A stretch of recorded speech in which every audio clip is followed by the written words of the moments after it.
জুলাই হত্যাকাণ্ডে শেখ হাসিনা সহ অন্যদের বিরুদ্ধে দায়ের করা ৩-৪টি মামলার রায় অক্টোবরের মধ্যে হবে বলে আশা করেন আইন উপদেষ্টা ডক্টর আসিফ নজরুল।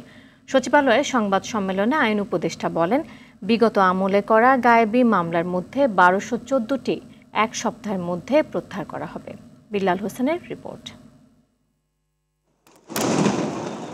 বৈষম্য বিরোধী ছাত্র আন্দোলন দমনের জন্য আওয়ামী লীগ সরকারের নির্দেশে ছাত্র জনতার উপর নির্বিচারে গুলি চালায় আইনশৃঙ্খলা বাহিনী ও দলীয় ক্যাডাররা। এতে ২,০০০-এর মতো শহীদ ও অনেকে পঙ্গু হন। স্বৈরাচার শেখ হাসিনার সরকারের পতনের পর হত্যাযজ্ঞের বিচার শুরু করে অন্তর্বর্তী সরকার। আন্তর্জাতিক অপরাধ ট্রাইব্যুনালের বিচার কাজের অগ্রগতি জানাতে সচিবালয়ে সংবাদ সম্মেলন করেন আইন উপদেষ্টা। সাবেক প্রধানমন্ত্রী শেখ হাসিনা সহ আওয়ামী লীগের শীর্ষস্থানীয় নেতৃবৃন্দ।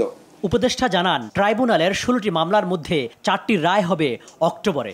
একটা হচ্ছে ৩০০টির উপর অভিযোগ দায়ের করা হয়েছে। আমাদের এখানে প্রসিকিউশন অফিস যাচাই বাছাই করে 16টি মামলা দায়ের করেছে। 4টি মামলার তদন্ত কাজ এ মাসে সম্পন্ন হচ্ছে।